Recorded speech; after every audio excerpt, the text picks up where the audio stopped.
Hello everyone. In this video, we are going to discuss about Himachal Pradesh Judicial Services exam. What is the syllabus? What is the exam pattern? And what approach is to be adopted while appearing in the exam? HPPSC Himachal Pradesh public service commission इस exam को साल में 2 बार notify करता है। एक बार notification आपका जून में आता है और दूसरा नोटिफिकेशन आपका दिसंबर में आता है। पिछले 2 सालों से ऐसा हो रहा है। उससे पहले सिर्फ एक ही बार ये नोटिफिकेशन दिसंबर में आता था। दैट डिपेंड्स कि कितनी वैकेंसीज जो है हमारे पास अवेलेबल है। तो मैं आपके साथ वन बाय वन डिस्कस करता जाऊंगा कि सिलेबस क्या है, एग्जाम पैटर्न क्या है और क्या अप्रोच आपको अडॉप्ट करनी है अगर आप एचपीपी एससी के द्वारा कंडक्ट किया जुडिशियल सर्विसेज के एग्जाम के लिए आप प्रिपेयर कर रहे हैं। तो I will discuss each thing one by one. सबसे पहले तो मैं आपको सिलेबस बता देता हूँ। इसका सिलेबस 3 हिस्सों में बांटा गया है। One is the civil law 1, the second one is civil law 2 and the criminal law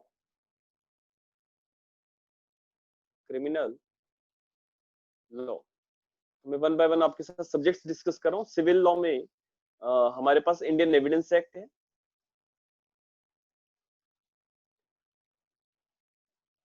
there after हमारे पास सीपीसी है, that is the code of civil procedure. इसी के साथ साथ हमारे पास एक स्पेसिफिक रिलीफ एक्ट आ जाता है, देयर आफ्टर स्टैम्प्स एक्ट,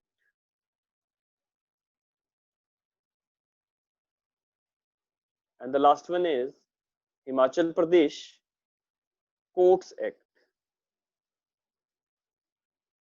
तो ये 5 सब्जेक्ट हमारे सिविल लॉ 1 के हैं। सिविल लॉ 2 के लिए मैं आपको बता रहा हूँ, number 1 is Hindu law, next one is contract act,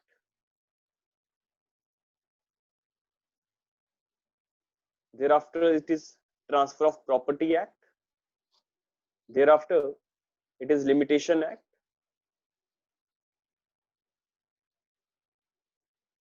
and the last one is Himachal Pradesh rent control act, urban rent control act, urban rent control act. इसके बाद में क्रिमिनल लॉ के साथ डिस्कस कर रहा हूँ। क्रिमिनल लॉ में हमारे पास सबसे पहला it is IPC, that is the Indian penal code, thereafter it is CRPC, thereafter it is Forest Act, thereafter Wildlife Act, thereafter it is HP Excise Act,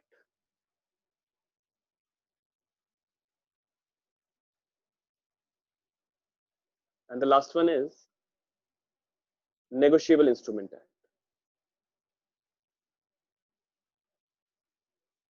Negotiable Instrument Act। अब ये negotiable instrument act आपको पूरा नहीं पढ़ना है, सिर्फ इसका limited area ही पूछा जाता है, जो कि आपको सेक्शन 138 से लेके सेक्शन 143 तक का जो एरिया है, आफ्टर द अमेंडमेंट्स ऑल्सो जितने भी सेक्शंस आप बाद में ऐड किए गए हैं वो सारे सेक्शंस नेगोशिएबल के जो है सिर्फ उतने पूछे जाएंगे, इसके बाहर नहीं पूछा जाता है कुछ। तो एक तो मैंने आपको ये सिलेबस बता दिया, civil law 1, civil law 2 and criminal law, क्या एग्जाम पैटर्न अडॉप्ट किया जा रहा है। इसके बाद मैं आपके साथ डिस्कस करूंगा what is the exam pattern. तो exam pattern number 1 it is a preliminary exam,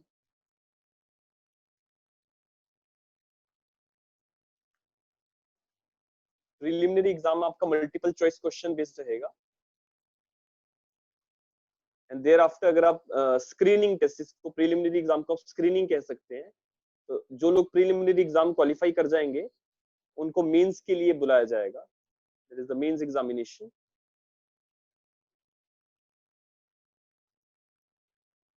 जितनी आपकी वैकेंसीज होती हैं, लाइक आपके पास 10 वैकेंसीज हैं, तो 20 टाइम्स जो कैंडिडेट्स हैं वो मेंस के लिए बुलाए जाते हैं।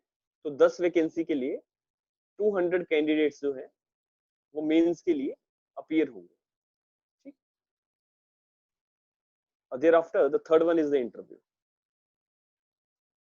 तो इंटरव्यू में 3 टाइम्स वैकेंसीज की 3 टाइम्स जो कैंडिडेट्स हैं उनको बुलाया जाएगा, मतलब 10 into 3, तो 30 स्टूडेंट्स आपके इंटरव्यू के लिए अपीयर हो सकते हैं। तो this is the exam pattern, preliminary, mains and the interview, and what is the syllabus I have discuss you with people earlier. तो इसी के साथ में अब जो मेन हमारा इस वीडियो का जो हिस्सा है उसको मैं डिस्कस कर रहा हूँ कि आपको अप्रोच क्या अडॉप्ट करनी है जब आप एचपीजीएस के लिए अपीयर प्रिपरेशन कर रहे हैं और अपीयर होना चाहते हैं, तो what approach is to be adopted. तो number 1 we will discuss about the preliminary exam. Prelims के लिए आपका क्या अप्रोच रहना चाहिए। मैं स्टैटिकली आपको सिर्फ एचपीजीएस के लिए ये चीजें बता रहा हूँ, ये बाकी स्टेट्स पे अप्लाई नहीं हो पाएगा बिकॉज हर स्टेट का अपना अलग एग्जाम पैटर्न होता है। तो प्रीलिम्स अप्रोच के लिए मैं आपको सब्जेक्ट वाइज ही बता रहा हूँ। लाइक जैसे आपका civil law 1, civil law 2 and criminal law, तो हर पेपर जो है आपका 50-50 मार्क्स का रहता है। Like 50 questions will be asked from civil law 1, 50 questions will be asked from civil law 2, and 50 questions will be asked from criminal law, Indian evidence act और CrPC. ये जो फर्स्ट 2 सब्जेक्ट्स मैंने यहाँ पे लिखे हुए हैं, Indian evidence act and CrPC, इनका अप्रोक्सीमेटली 80% वेटेज है एग्जाम में। 80%, मतलब 50 नंबर में से 80% वेटेज जो है वो एविडेंस एक्ट और सीपीसी का है। अभी तक का जो हमारा ट्रेंड है कि आपको 15 से 16 सवाल जो है वो सीपीसी के पूछे जाते हैं और 15 to 20 क्वेश्चंस आपको एविडेंस एक्ट के पूछे जाते हैं, ठीक है। तो आप देख सकते हैं कि कितना ज्यादा वेटेज एविडेंस एक्ट और सीपीसी को मिल रहा है। इसके बाद जो रिमेनिंग एरिया है हमारा, जैसे एचपी कोर्ट्स एक्ट है, तो 2 से 4 सवाल एचपी कोर्ट्स एक्ट में से पूछे जाते हैं।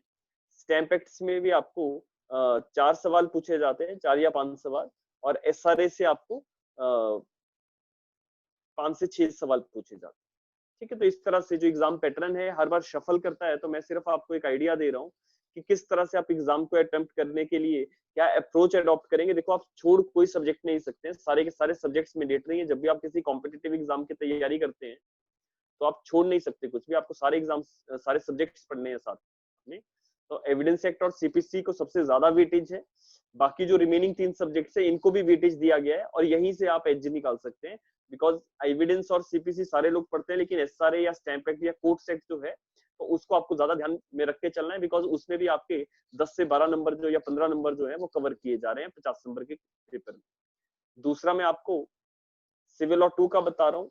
5 सब्जेक्ट्स यहाँ पे थे, हर सब्जेक्ट में से आपको 10 सवाल आते हैं। Each paper has 10 subject 10 questions, तो 50 मार्क्स का पेपर आपका यहाँ से बन के आता है। सारे सब्जेक्ट्स इंपॉर्टेंट है। एंड सिमिलरली सिविल लॉ 2 में आपको केस लॉज ज्यादा पूछे जाते हैं। तो केस लॉज पे जैसे हिंदू लॉ में आपके केसेस हैं रेंट कंट्रोल में, या फिर आपका टीपीए या कॉन्ट्रैक्ट के जो केसेस हैं, तो वो केसेस भी कहीं ना कहीं आपको ध्यान में रखने हैं। एंड लास्ट वन मैं आपको क्रिमिनल लॉ के बारे में बता रहा हूँ। तो क्रिमिनल लॉ में आपका आईपीसी और सीआरपीसी, इनको मैक्सिमम वेटेज मिलता है। एक तरह से 20 मार्क्स के क्वेश्चंस जो हैं वो आईपीसी से आते हैं, और 15 मार्क्स के क्वेश्चंस जो हैं वो सीआरपीसी कवर करता है। 15 से 20 क्वेश्चन सीआरपीसी कवर कर लेता है। बाकी जो आपके रिमेनिंग सब्जेक्ट है, तो अभी जो लास्ट टाइम का जो ट्रेंड है 2020 में जो भी हमारा एग्जाम हुआ है लास्ट, तो उसका ट्रेंड मैं आपको बता देता हूँ। इन सारे सब्जेक्ट्स में से 3 to 4 क्वेश्चन ईच, ठीक है, 3 से 4 क्वेश्चन जो है वो इन सब्जेक्ट्स में से आए, 3 से 4, ठीक है। तो अगर आप 3-3 भी लेके चले तो 12 क्वेश्चन यहाँ पे, 20 क्वेश्चन आईपीसी के, और रिमेनिंग जो एरिया था वो सीआरपीसी ने कवर किया है। तो एक तरह से मैं आपको आइडिया दे रहा हूँ। तो इस तरह से आप लोग ये तैयारी कर सकते हैं। सेकेंडली, ये सारे सब्जेक्ट्स हमारे इंपॉर्टेंट हैं। That is the forest, wild life, HP excise and the negotiable instrument act. अब मैं आपको ये बता देता हूँ कि प्रीलिम्स के लिए और मेंस के लिए आपको क्या अप्रोच अडॉप्ट करनी है। तो पहले मैं प्रीलिम्स का आपको बता रहा हूँ। लाइक प्रीलिम्स में आपको जितने भी आपके मेजर सब्जेक्ट हैं, मेजर सब्जेक्ट, तो मेजर सब्जेक्ट्स में आपको कॉन्सेप्ट्स क्लियर होने चाहिए, और इसी के साथ साथ बेरेक्ट पे आपका कमांड अच्छा होना चाहिए। अगर आप बेरेक्ट अच्छे से नहीं पढ़ रहे हैं या आपके कॉन्सेप्ट्स क्लियर नहीं है तो प्रीलिम्स क्वालिफाई करना थोड़ा सा मुश्किल हो जाता है। तो इसलिए आपके कॉन्सेप्ट्स ही क्लियर होने चाहिए, क्योंकि आपको जो क्वेश्चंस पूछे जाते हैं वो अप्लाइड नेचर के रहेंगे।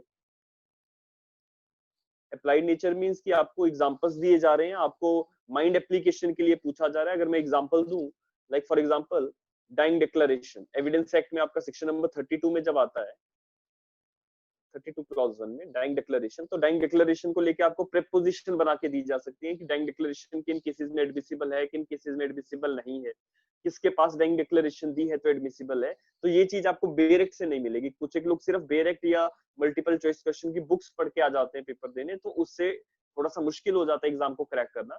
तो मैं आपको बता रहा हूँ कि पहले आप अपने कॉन्सेप्ट्स पे काम करेंगे, और कॉन्सेप्ट्स क्लैरिटी के लिए अगर आप किसी कोचिंग इंस्टीट्यूट को फॉलो कर रहे हैं या किसी कोचिंग में जा रहे हैं, तो आपके जो टीचर्स हैं वो आपके कॉन्सेप्ट्स अगर क्लियर कर रहे हैं तो yes it is well and good.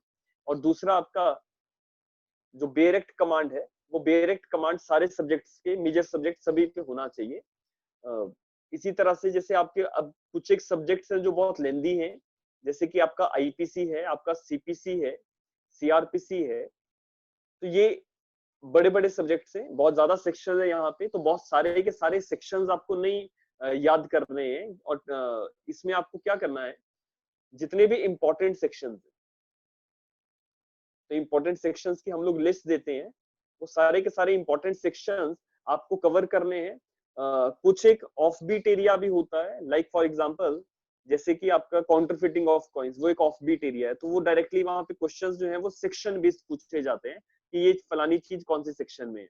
Same चीज सीआरपीसी के लिए और सीपीसी के लिए अप्लाई होती है कि जितने भी इंपॉर्टेंट सेक्शंस हैं वो सारे के सारे आपको कवर करने हैं। All the sections must be covered which are important in nature, और all the orders or rules of the CPC which are important in nature, वो सारे के सारे कवर करने हैं। और जो रिमेनिंग एरिया है उसको भी आपको एक आउटकम जो है, या उसको भी आप एक ब्रॉडर परव्यू में पढ़ सकते हैं, सो दैट आपको अगर कहीं से भी ऑफ बीट एरिया से क्वेश्चन आ रहा है तो आप उसको आंसर करने के लिए सक्षम। ठीक है, जो इसके बाद के जो सब्जेक्ट्स हैं हमारे, मैं प्रीलिम्स की अप्रोच आपको बता रहा हूँ, इसके बाद के जो सब्जेक्ट्स हैं जितने भी ऑल द रिमेनिंग सब्जेक्ट्स, जैसे आपका लिमिटेशन है, अदरवाइज जैसे आपका टीपीए है, कॉन्ट्रैक्ट है, या एचपी के लोकल लॉज है, एचपी रेंट कंट्रोल है, एचपी कोर्ट्स एक्ट है, आपका वाइल्ड लाइफ एक्ट, या जितने भी सब्जेक्ट्स मैंने अभी आपको ऊपर बताया, इन सारे सब्जेक्ट्स में बेयर एक्ट आपको पूरा का पूरा लेके चलना। ठीक है, बेयर एक्ट आपको पूरा का पूरा लेके चलना है, इसमें आप इंपॉर्टेंट को सेग्रीगेट नहीं कर सकते। The whole of the bare act is to be understood, और टिप्स पे उस बेयर एक्ट को आपको लेके चलना है। तो ये प्रैक्टिस से हो जाएगा। प्रीलिम्स में जाने से पहले कम से कम आपका जो रिवीजन है, आपको रट्टा नहीं मारना है बेयर एक्ट को, आपको चीजें समझनी है। और कम से कम आपको रिवीजन जो है वो 3 से 4 बार अगर आप कर चुके हैं, 3 to 4 टाइम्स, तो उस केस में आपको प्रीलिमिनरी में क्वालिफाई करने से कोई नहीं रोक पाएगा। आप प्रीलिम्स जो है वो क्वालिफाई बड़ा इजीली कर जाएंगे। आपको बस दो चीजें ध्यान में रखनी है, मेजर सब्जेक्ट्स जितने भी हैं, जैसे कि आपका आईपीसी, सीआरपीसी, सीपीसी, और कॉन्ट्रैक्ट और टीपीए के भी आपके जो कॉन्सेप्ट्स हैं वो साथ में, तो इन सब में इंपॉर्टेंट सेक्शंस तो आपको लेके ही चलने हैं। कॉन्सेप्ट क्लैरिटी आपको होनी चाहिए हर टॉपिक की, हर सब्जेक्ट की, और बेरेक्ट पे कमांड आपका जो है वो अच्छा होना चाहिए। अगर आपने बेरेक्ट पे कमांड नहीं किया है तो कभी कभी जो स्टैटिक क्वेश्चन आते हैं वो थोड़ा सा आपको मुश्किल कर जाते हैं। सेकेंडली मैं आपको बता दूं, जैसे कि आईपीसी में जो भी इंपॉर्टेंट केसेस हैं रिसेंट नेचर के, या फिर सीआरपीसी के जो रिसेंट केसेस हमारे पास आते हैं, तो उन रिसेंट केसेस के नेम जो है वो आपको, जो टाइटल है केस का वो आपको पता होना चाहिए। इसी के साथ साथ आपको कितने जजेस ने, जो बेंच है जजेस का, सुप्रीम कोर्ट का अगर वो केस है तो कितने जजेस की बेंच ने वो केस सुनना है, और इसी के साथ साथ जो जजेस हैं या जो जस्टिसेस हैं उनके नाम आपको पता होना चाहिए।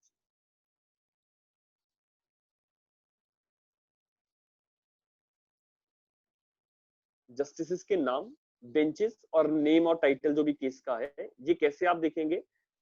Like for example Navjeet Singh Johar का जो केस हुआ था, नवजीत सिंह जौहर, तो ये केस हमारा सेक्शन 377 आईपीसी से रिलेट कर रहा है। तो ये क्योंकि 5 जजेस बेंच का केस है, तो आपको जजेस कौन कौन से थे, बेंच कितना था, 5 जजेस था, 7 जजेस था, 3 जजेस था, तो ये सारी चीजें आपको सीपीसी, आईपीसी और सीआरपीसी और सीपीसी तीनों के लिए ये चीजें ध्यान में रखनी है, बिकॉज ये वो सब्जेक्ट है जिनमें रिसेंट अपडेट्स जो है वो होते रहते हैं। फर्दर मैं आपको बता रहा हूँ अब कि मेंस के लिए आपको क्या अप्रोच अडॉप्ट करनी है। तो मेंस के लिए आपको सारे के सारे सब्जेक्ट्स दोबारा से नहीं करने हैं, ठीक है। मेंस के लिए आपको मैक्सिमम टू मैक्सिमम 30 डेज का टाइम मिलता है।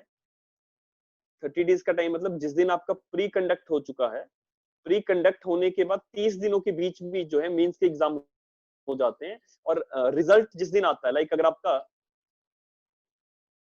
1 मार्च को प्रीलिमिनरी एग्जाम हुआ है, तो 15th ऑफ मार्च को आपका रिजल्ट आ जाएगा। मैं आपको एग्जांपल दे रहा हूँ, रिजल्ट्स विल बी देयर।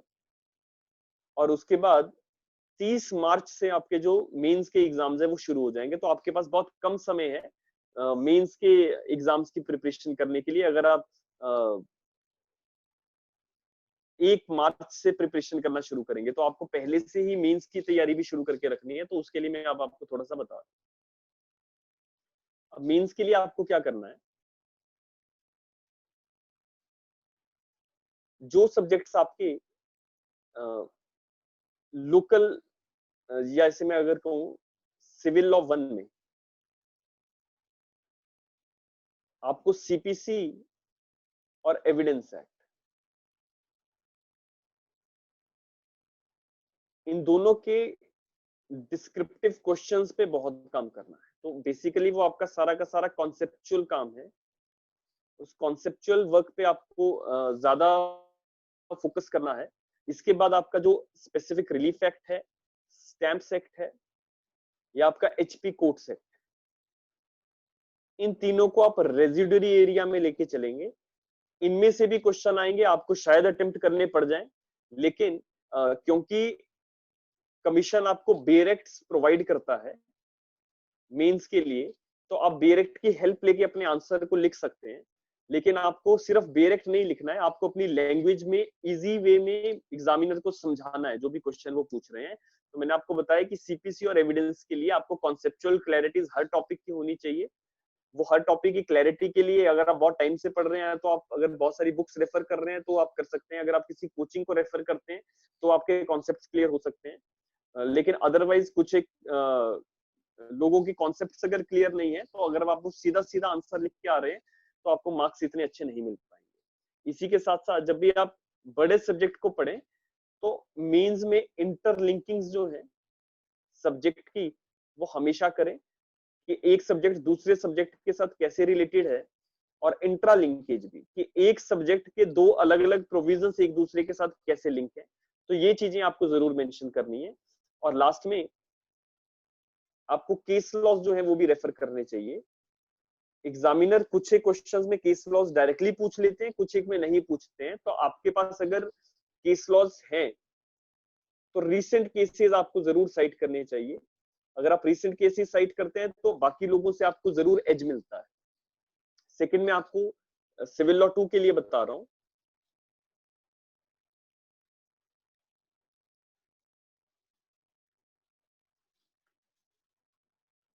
अब सिविल लॉ 2 में मैंने आपको 5 सब्जेक्ट्स अभी हमने डिस्कस किए थे, तो वो सारे के सारे 5 सब्जेक्ट्स जो कि हमारे टीपीए, कॉन्ट्रैक्ट, लिमिटेशन, आपका एचपी रेंट कंट्रोल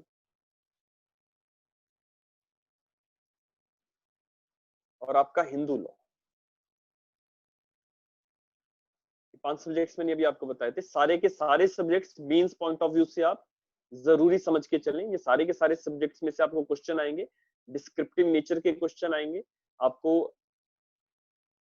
हर एक सब्जेक्ट की कॉन्सेप्ट क्लैरिटी होनी चाहिए। कॉन्सेप्ट क्लैरिटी के लिए आपको डिटेल में हर एक सब्जेक्ट लेके चलना होता है। लाइक अगर आप टीपीए पढ़ रहे हैं तो बड़ा डिटेल में आपको टीपीए पढ़ना है, कॉन्ट्रैक्ट पढ़ रहे हैं तो डिटेल में पढ़ना है। किसी को भी आप सिर्फ डायरेक्ट पढ़ के आप एग्जाम में नहीं जा सकते। हर सब्जेक्ट में जब आप कॉन्सेप्ट्स पढ़ रहे हैं तो आपको साथ के साथ अगर वहां पे कोई केसेस मेंशन है, केस लॉज है, कोई अथॉरिटी आपको साइट करने के लिए आपको है, तो आप जरूर वो केस लॉज को जरूर रेफर करें और कोशिश कीजिए कि या तो लैंडमार्क जजमेंट हो या फिर वो रिसेंट केस। सिर्फ बुक्स में आप अगर केसेस पढ़ते हैं तो कभी कभी कंफ्यूज हो जाते हैं, बिकॉज हर अथॉरिटी का अपना अलग ओपिनियन होता है। तो आपको रेशो डिसिडेंडाई और ऑबिटर डिक्टा का जो प्रिंसिपल है, तो आपको सिर्फ रेशो एरिया में जाना है। आपको वो केस के फैक्ट्स नहीं समझाने होते हैं, आपको सिर्फ रेशो बताना है कि उस केस में इस पर्टिकुलर पॉइंट के लिए क्या अथॉरिटी जो है वो सेटल की गई है। तो इस तरह से आप अपने केसेस को साइट करते हैं। डोंट एक्सप्लेन और don't give the facts of the case. And last one इसमें आपको क्रिमिनल लॉ के बारे में बता रहा हूँ। तो क्रिमिनल लॉ में आपका आईपीसी और सीआरपीसी को लेके तो आपके मैंडेटरी क्वेश्चंस आएंगे ही, ये तो आपके लिए कंपलसरी है करना। और आईपीसी और सीआरपीसी में ज्यादातर आपको प्रेपोजिशन बेस्ड जो क्वेश्चंस बनते हैं, तो प्रेपोजिशंस पे बहुत काम करना है, केस लॉज पे बहुत काम करना है, ठीक है। और इसी के साथ साथ कॉन्सेप्चुअल क्लैरिटीज पे ज्यादा काम करना है, कॉन्सेप्ट्स, ठीक है। तो इन तीन चीजों को अगर आप कर जाएं, मैं आपको बार बार बता रहा हूँ कि मैं यहाँ पे आपको मेंशन कर रहा हूँ, यहाँ पे मेंस में आपको सिर्फ डायरेक्ट नहीं देखना है, आपको अलग अप्रोच अडॉप्ट करनी है। There is a concept clarities, case laws should be there, and prepositions जो है वो अलग अलग तरह से बना के दी जाती है एग्जामिनर के द्वारा। तो आपको उनको आंसर करने के लिए you must be capability to answer that. और जो आपके बाकी सब्जेक्ट हैं, that is wildlife, forest, excise act और नेगोशिएबल इंस्ट्रूमेंट एक्ट, तो इन चार सब्जेक्ट्स में आप कोई ज्यादा कॉन्सेप्ट नहीं लिख पाओगे अपने एग्जाम में।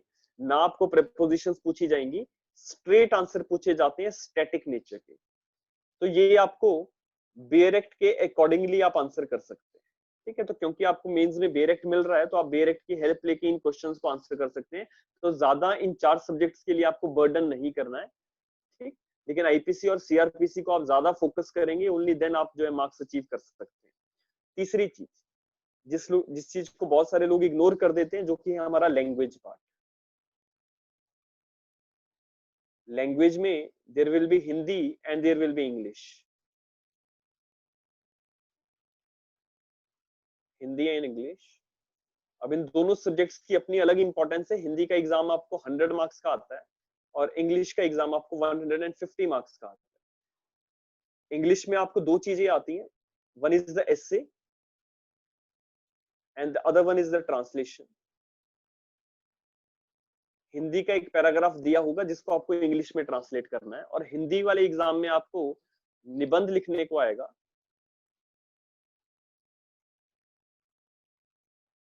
इसी के साथ आपको अनुवाद लिखने को आएगा, that is the translation. Hindi का इंग्लिश का एक पैरा होगा, उसको आपको हिंदी में ट्रांसलेट करना है। और इसके बाद आपका ग्रामर का वर्क है, जिसमें आपके पर्यायवाची, विलोम शब्द, शुद्ध अशुद्ध आ जाते हैं, और इसके साथ आपका उपसर्ग आ जाते हैं, प्रत्यय आ जाते हैं। तो बहुत सारा व्याकरण का एक वाइड एरिया कवर किया जा रहा है, पर्यायवाची शब्द यहाँ पे आते हैं।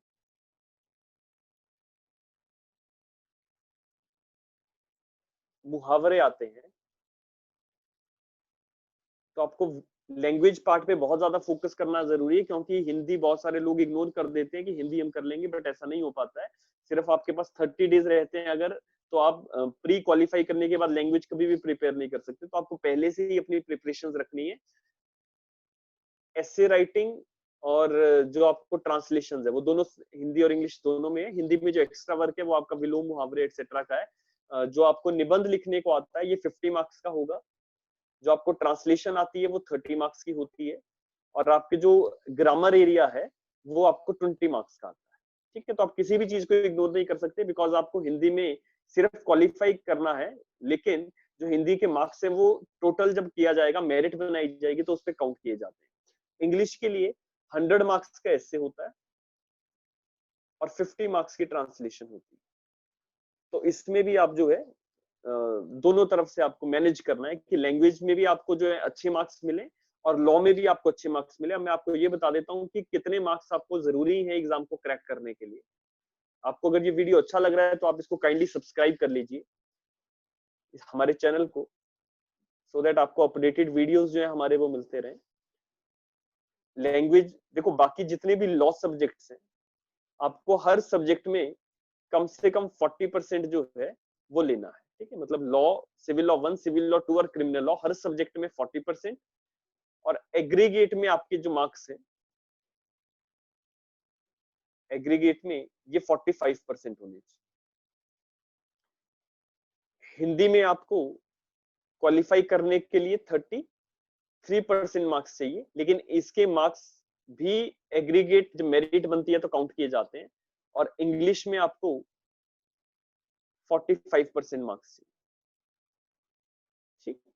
तो ये इतने मार्क्स अगर आप लेके आएंगे तभी आप जो है एग्जाम क्वालिफाई करेंगे, और एग्जाम क्वालिफाई करने के बाद मेरिट बनाई जाएगी। तो जो भी टॉप रैंकर्स होंगे उनको फिर इंटरव्यू के लिए बुलाया जाएगा। तो ये मैंने आपको जो है पूरा का पूरा बता दिया कि क्या सिलेबस है, एग्जाम कैसे लिया जाता है, एग्जाम अटेम्प्ट कैसे करना है, और लैंग्वेज पोर्शन में क्या चीज कितने मार्क्स की वेटेज के साथ आती है। ओके, सो अगर आपको कोई भी डाउट है या कोई क्वेरी है तो आप कमेंट बॉक्स में अपने डाउट्स लिख के मुझे पूछ सकते हैं। I will answer that. Thank you so much.